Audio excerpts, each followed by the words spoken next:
नमस्कार, मेरा नाम है डॉक्टर पुरु धवन और आज की इस वीडियो में हम बात करने वाले हैं डायलिसिस के बारे में कि ये डायलिसिस क्या चीज़ होती है। क्यों लोगों को लगता है कि एक बार आपने डायलिसिस करवाया तो कभी आप डायलिसिस से मुक्त नहीं हो पाओगे, और डायलिसिस से बचने का क्या तरीका है, और डायलिसिस अगर आप करवा रहे हैं तो कैसे अपने डायलिसिस की को रुकवाकर अपनी किडनी की फंक्शनिंग को आप फास्ट कर सकते हैं, ये सब हम जानेंगे इस वीडियो के अंदर। तो शुरुआत करते हैं डायलिसिस को समझने में कि डायलिसिस आखिर में क्या प्रक्रिया होती है। जब कभी किसी पेशेंट की किडनी काम करना बंद कर देती है या कम करना शुरू कर देती है तो उसकी बॉडी के अंदर टॉक्सिक मटेरियल इकट्ठा होना शुरू हो जाते हैं, क्योंकि ये टॉक्सिक मटेरियल ये क्रिएटिनिन और यूरिया पेशेंट को बहुत ज़्यादा बीमार बना रहे होते हैं। बॉडी के अंदर बहुत ज़्यादा गंदगी इकट्ठी हो रही होती है। आपके दूसरे ऑर्गन यानी आपके लंग्स हैं, लीवर है, हार्ट है, ब्रेन है, इन सब को भी बुरा इम्पैक्ट बना रही होती है। अगर हम बॉडी को साफ नहीं करते तो वहाँ की जो सेल्स हैं, टिश्यूज़ हैं, वो मरना शुरू कर देते हैं। आपके बाकी ऑर्गन्स भी काम करना बंद कर देते हैं और आपकी डेथ हो सकती है। इसलिए बॉडी को साफ करना बहुत ज़्यादा ज़रूरी होता है, क्योंकि ये काम किडनी का है, किडनी नहीं कर पा रही, इसलिए इसको बॉडी से बाहर किया जाता है एक मशीन के थ्रू, जिसे हम डायलाइजर कहते हैं। और इस खून को साफ करने की प्रक्रिया को हम डायलिसिस कहते हैं। मगर डायलिसिस के साथ एक बहुत बड़ा मिथ होता है। लोगों को लगता है कि अगर आपकी किडनी फेल हो रही है, आप डायलिसिस एक बार करवाना जाते हैं तो कभी आप वहाँ से निकल नहीं पाते, मगर ऐसा नहीं है। डायलिसिस एक इमरजेंसी प्रक्रिया है जिसमें आपने बॉडी को साफ कर लिया, मगर आप अपनी किडनी की फंक्शनिंग को बढ़ा लेते हैं, किडनी की अपने आप साफ करना शुरू कर देती है, तो आपको डायलिसिस की कोई ज़रूरत नहीं है। मगर इस कंडीशन को पाने के लिए कि आपकी किडनी खुद ब खुद अपनी बॉडी को साफ कर ले, आपको अपना काम करना पड़ता है। अपनी किडनी को आपको अपनी बीमारी को समझना पड़ता है कि क्यों आपकी किडनी फेल हो रही है, किस वजह से हो रही है, क्या कारण रहे हैं इसके पीछे। तभी हम आपकी किडनी फेलियर की दिक्कत को सॉल्व कर पाते हैं, आपकी किडनी की फंक्शनिंग को वापस लेकर आ पाते हैं और आपकी डायलिसिस की रिक्वायरमेंट को कम कर पाते हैं। तो किसी भी पेशेंट को डायलिसिस की जरूरत तब पड़ती है जब उसकी किडनी की फंक्शनिंग कम हो रही है। ऐसा तभी हो सकता है जब उसकी किडनी फेल हो। जब किडनी फेल होनी शुरू होती है तो उसके पीछे 3 मुख्य कारण देखे जाते हैं आज की डेट में। अक्सर पहला सबसे ज़्यादा कारण देखा जाता है 30 to 40% केसेस के अंदर, वो होती है आपकी अनकंट्रोल्ड शुगर। अगले 30-40% तक के जो हमारे पेशेंट होते हैं वो अक्सर आते हैं हाई ब्लड प्रेशर की वजह से। और लास्ट की जो बचे 30 से 40% पेशेंट हैं, उनके आने का सबसे बड़ा रीज़न रहता है उनके ज़्यादा ज़रूरत से ज़्यादा खाए हुए पेन किलर्स, कोई ड्रग खाई, एलोपैथिक मेडिसिन ली, तो उनकी किडनी फेल हो जाती है। तो शुरुआत करते हैं एक एक करके और देखते हैं कि कैसे कैसे हम उनका ट्रीटमेंट कर सकते हैं और किस किस में हमें कैसी कैसी अप्रोच रखनी चाहिए ट्रीटमेंट के लिए। तो सबसे पहले हमने बात की डायबिटिक नेफ्रोपैथी, यानी जिनकी किडनी डायबिटीज़ की वजह से ख़राब हो रही है। तो जब हमारी बॉडी में शुगर का लेवल 200 से अबव बना रहता है, बहुत लंबे टाइम तक बना रहता है, तो इस हाई शुगर लेवल की वजह से आपकी किडनी को बहुत ज़्यादा काम करना पड़ता है। बहुत ज़्यादा काम करने की वजह से आपकी किडनी के सेल्स काम करना बंद कर देते हैं, थक जाते हैं, उनमें म्यूटेशन होनी शुरू हो जाती है, उनके स्ट्रक्चर बदलने शुरू हो जाते हैं और उनकी फंक्शनिंग खत्म हो जाती है। फंक्शनिंग खत्म होने का मतलब ये है कि आपकी जो किडनी का काम है वो कम होना शुरू हो गया और आपकी बॉडी के अंदर टॉक्सिक मटेरियल इकट्ठा होना शुरू हो गया। तो अगर हम चाहते हैं कि ऐसे केसेस जहां पर आपकी डायबिटीज़ आपकी किडनी की दुश्मन बनी हुई है, तो हमें सबसे पहला काम क्या करना पड़ता है, आपकी शुगर के लेवल्स को कंट्रोल में करना पड़ता है। क्योंकि अगर जब तक हम शुगर को कंट्रोल में करते, हम आपकी किडनी फेलियर को नहीं बचा सकते, किडनी फेलियर को हम रोक नहीं सकते। उसके लिए हमें आपके शुगर लेवल पे काम करेंगे। शुगर लेवल को हम इंसुलिन की मदद से हम नॉर्मल वैल्यूज़ में लेकर आएंगे। एक बार वो नॉर्मल वैल्यूज़ पर आ जाते हैं तो हमारे पास शुगर एक दिक्कत नहीं रह जाती। दिक्कत रह जाती है कि आपकी किडनी की फंक्शनिंग अभी भी लो है। उसके लिए हम क्या करते हैं, हम आपको जो KFRT ट्रीटमेंट देते हैं, किडनी फंक्शन रिस्टोरेशन ट्रीटमेंट, वो आपकी किडनी की फंक्शनिंग को बढ़ाते हुए आपकी बॉडी के अंदर जितने भी टॉक्सिक मटेरियल इसको बाहर निकालना शुरू करते हैं। KFRT ट्रीटमेंट वही काम करता है जो एक मशीन काम करती है डायलिसिस की, वही काम करता है जो डायलिसिस में होता है कि आपकी बॉडी को साफ करती है। मगर वो काम कैसे करती है, वो आपकी किडनी से ही काम लेती है। आपकी किडनी की फंक्शनिंग को बढ़ाकर वो वही काम कर रही है जो आप डायलिसिस करवा कर आते हैं। क्योंकि ये आपकी बॉडी खुद कर रही होती है, आपकी किडनी खुद कर रही होती है, तो इसमें कॉम्प्लिकेशंस कम होती हैं, इसमें आपके सुधरने के चांसेस ज़्यादा होते हैं। आपको डायलिसिस की रिक्वायरमेंट ख़त्म हो जाती है, बंद हो जाती है और आपकी किडनी अपने आप काम करना शुरू कर देती है।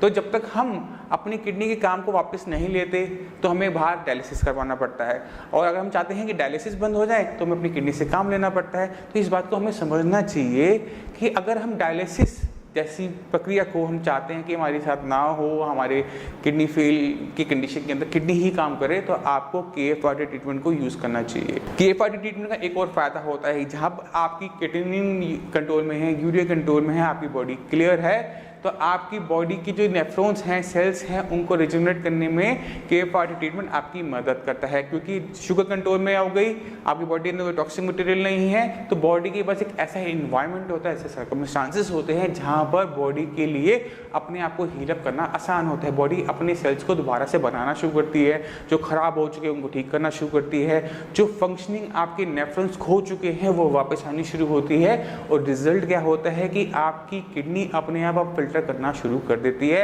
और आपकी बॉडी में किसी भी टाइप का कोई साइड इफेक्ट नहीं रहता। इसके लिए आपको हमारे डॉक्टर्स की सलाह को बिल्कुल टाइटली तरीके से आपको फॉलो करना पड़ता है। जो डाइट बताएं, जो एक्सरसाइज बताएं, जो आपको सही तरीके से बताएं, आपको उसको फॉलो करना होता है। अब चलते हैं दूसरी दिक्कत की ओर, जो बीपी है। बीपी एक बहुत बड़ा रीजन होता है किडनी फेल के अंदर, मगर ये आपकी किडनी को अलग तरीके से नुकसान पहुंचा रहा होता है। जब आप किडनी फेलियर के अंदर बीपी के पेशेंट होते हैं, जब ब्लड प्रेशर आपकी किडनी की तरफ हाई प्रेशर से जा रहा होता है, तो खून ले जाने वाली जो नलियां होती हैं किडनी की तरफ, वो बहुत पतली पतली बारीक बारीक सी होती है। प्रेशर की वजह से उनको चोट लगने लगती है, और क्या रिजल्ट होता है कि वो छोटी छोटी जो नलियां थी वो और टाइट हो जाती हैं, थोड़ी सिकुड़ जाती हैं। उसका क्या होता है कि किडनी तक प्रॉपर तरीके से खून ही नहीं पहुँच पाता। जब खून ही नहीं पहुँच पाएगा तो किडनी फिल्टर कैसे करेगी, और किडनी के सेल्स को भी जिंदा रहने के लिए खून चाहिए, तो कहीं ना कहीं से दिक्कत आनी शुरू हो जाती है कि किडनी को प्रॉपर तरीके से खून ना मिलना, या किडनी तक प्रॉपर तरीके से खून ना पहुंच पाने के कारण आपकी किडनी श्रिंक करने शुरू करती है। क्योंकि जितने पेशेंट भी अपने हाई ब्लड प्रेशर के होते हैं, उनके अंदर हमें देखने को क्या मिलता है कि उनकी किडनी श्रिंक करनी शुरू हो गई, उनकी किडनी का स्ट्रक्चर चेंज होना शुरू हो गया। तो वो एक कॉमन चीज़ हमें देखने को मिल जाती है। अब इसका सोल्यूशन क्या है? अब क्योंकि किडनी की तरफ खून ले जाने वाली नलियाँ श्रिंक कर गई है, तो कोई भी चीज़ हम उसके अंदर डालकर ऑपरेशन से छोटी छोटी नलियों को नहीं खोल सकते। हमारे पास जो ऑप्शन रह जाता है वो सिर्फ रह जाता है by the help of medicine, और वो मेडिसिन भी इतनी लाइट, इतनी माइल्ड होनी चाहिए, इतनी इफेक्टिव होनी चाहिए कि आपकी किडनी को बिना नुकसान पहुँचाए आपकी किडनी से वो सारा काम ले ले। उस काम के लिए हमें क्या करना पड़ता है? पहला चीज़ है हमें KFRT ट्रीटमेंट का यूज़ करना पड़ता है। तो ऐसा कोई भी तरीका नहीं होता जो आपकी किडनी के जो वेसल्स हैं, खून ले जाने वाली नलियाँ, उनके अंदर जाकर उनको बड़ा कर दे। तो ओनली ऑप्शन हमारे पास होता है वो होता है मेडिसिन के थ्रू, कि हम आपको जब KFRT ट्रीटमेंट देते हैं वो आपकी बॉडी में जाकर आपकी किडनी की जो फंक्शनिंग लो हुई है उसको बढ़ाते हुए आपकी बॉडी से टॉक्सिक मटेरियल बाहर निकालना शुरू करता है। क्योंकि वहाँ पर दिक्कत है ब्लड सप्लाई की प्रॉपर ना पहुँच पाने के कारण, तो हमें उस पर भी काम करना पड़ता है। क्योंकि एक पेशेंट जिसकी किडनी श्रिंक कर रही है, जहाँ प्रॉपर सर्कुलेशन नहीं है, उसको ठीक कर पाना एक डायबिटिक नेफ्रोपैथी के केस के कंपैरेटिव में मुश्किल होता है। स्टार्टिंग के मंथ्स में रिजल्ट तक नहीं मिलते, इतनी बड़ी दिक्कत होती है वहाँ पर। तो वहाँ पर ब्लड सप्लाई को ठीक करने के लिए हमारे पास कुछ ऑप्शंस हैं जो हमें करने चाहिए। जैसे अगर आप अपनी किडनी की जगह को आप मसाज करते हैं, वहाँ पे हल्के हाथ से आप मसाज करते हैं, तो क्या होता है कि आपकी स्किन पे मसाज करने के कारण स्किन का जो सर्कुलेशन है वो इम्प्रोवाइज करता है। जो स्किन है वो आपकी किडनी के पास है। जब स्किन का सर्कुलेशन इंप्रूव करता है तो स्किन के नीचे का जो आपका फैट है वहाँ का सर्कुलेशन इंप्रूव करता है। जब वहाँ का सर्कुलेशन इंप्रूव करता है, वो बड़ा हुआ इंप्रूव सर्कुलेशन आपकी किडनी के सर्कुलेशन को भी इम्प्रोवाइज करना शुरू करता है। इसमें टाइम जरूर लगता है, इसमें 2-3 महीने का टाइम जरूर लग जाता है, मगर जो पेशेंट हमारी इंस्ट्रक्शंस को स्ट्रिक्टली फॉलो करता है, ध्यान देता है कि इसको दिक्कत क्या हुई है, इसे समझने की कोशिश करता है, वो पेशेंट के अंदर चेंजेस दिखने को शुरू हो जाते हैं। उनकी जो सर्कुलेशन है वहाँ से भी इम्प्रोवाइजेशन होनी शुरू हो जाती है। इस मसाज के साथ साथ आप वहाँ पर गर्म पानी की थैली से सिकाई भी कर सकते हैं, जिससे वहाँ पर आपको बेटर तरीके से सर्कुलेशन मिल सके। KFRT ट्रीटमेंट क्या आपकी मदद करेगा कि आपकी किडनी की जो क्षमता कम हुई है, मान लो 30-40% किडनी काम कर रही है, उस 30-40% किडनी से वो इतना काम ले लेगा कि आपकी जो ज़रूरत है डायलिसिस की वो कम हो जाती है। मगर जो खोई भी क्षमता है उसको पूरा रीगेन करने के लिए आपको वहाँ पर ब्लड सप्लाई को तो इम्प्रोवाइज करना ही पड़ेगा। वो आपको मैंने तरीका बता दिया। आप अपनी किडनी के आसपास के एरिया की आप रोज़ कम से कम आधा घंटा आप उसकी ज़रूर मालिश कीजिए, उसकी ज़रूर सिकाई कीजिए, तो आपको कुछ मंथ बाद ज़रूर उसमें आराम मिलना शुरू हो जाता है। वहाँ पे चेंजेस आने शुरू हो जाते हैं, आपकी रिपोर्ट्स के अंदर वो चेंजेस रिफ्लेक्ट होने शुरू हो जाते हैं। अब चलते हैं तीसरे कॉज के ऊपर, वो होता है अक्सर हमारी एलोपैथिक मेडिसिन। आपको कोई बुखार हुआ, टाइफाइड हुआ, निमोनिया हुआ, या आपको बहुत पेन रहता था, आप रोज अपनी एक दवाई लेके खा लिया करते थे, तो उसका इम्पैक्ट क्या होता है कि जो जितनी भी एलोपैथिक मेडिसिन होती हैं इसको बॉडी से बाहर निकालने का काम भी हमारी किडनी करती है, जिसको बहुत ज़्यादा ताकत लगती है, बहुत ज़्यादा उसको एफर्ट्स डालने पड़ते हैं। मगर जब यही काम किडनी रोज रोज करती रहती है, महीनों तक करती रहती है, तो किडनी की जो फंक्शनिंग है वो खत्म होनी शुरू होती है, किडनी इसको फिल्टर नहीं कर पाती और आपकी बॉडी के अंदर टॉक्सिक मटेरियल इकट्ठा होना शुरू हो जाता है। तो इसका ट्रीटमेंट बिल्कुल डायबिटिक नेफ्रोपैथी की तरह करना पड़ता है। हमें आपकी जितनी भी मेडिसिन हैं, एलोपैथिक मेडिसिन जो आपकी किडनी को नुकसान पहुंचाती है, उनको बंद करना पड़ता है और किडनी की फंक्शन की रिस्टोरेशन करने के लिए हमें आपको KFRT ट्रीटमेंट देना पड़ता है, जो आपकी किडनी की जो खोई हुई क्षमता है उसको लेकर वापस आ सके और आपकी डायलिसिस की रिक्वायरमेंट कम हो सके, या धीरे धीरे आपकी डायलिसिस की रिक्वायरमेंट बिल्कुल खत्म हो सके।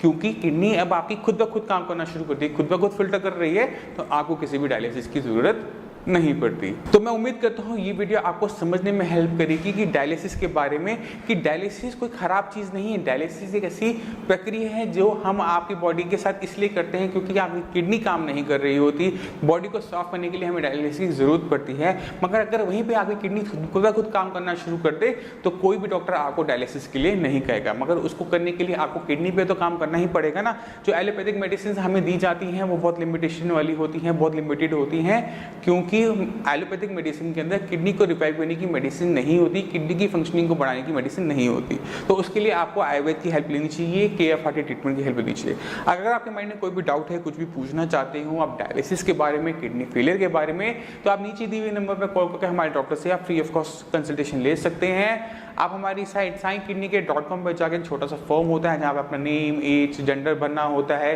कितने टाइम से आपको दिक्कत आ रही है, क्या सिम्टम आप देखने को मिलते हैं, कितना क्रिएटिनिन लेवल आपके रहते हैं, हफ्ते में कितनी बार आप डायलिसिस करवाते हैं, छोटी सी इन्फॉर्मेशन आपने हमें देनी होती है। आपकी जो भी मेडिकल रिपोर्ट्स हैं, अल्ट्रासाउंड हैं, आपके KFT रिपोर्ट्स हैं, आपने उसमें अटैच करके हमारे डॉक्टर्स को भेज देना होता है। डॉक्टर्स उसको एक बार देख लेते हैं, 24 आवर्स के अंदर आपको दोबारा कॉल बैक करेंगे और आपके लिए जो बेस्ट ट्रीटमेंट होता है वो आपको सजेस्ट किया जाता है और आपको बताएंगे कि कैसे आपकी खोई हुई किडनी की क्षमता वापस लेकर हम आ सकते हैं। मैं उम्मीद करता हूँ ये वीडियो आपको डायलिसिस को समझने में हेल्प करेगी, किडनी फेलियर को बेटर तरीके से समझने में हेल्प करेगी और KFRT ट्रीटमेंट को समझने में हेल्प करेगी। इसी के साथ मुझे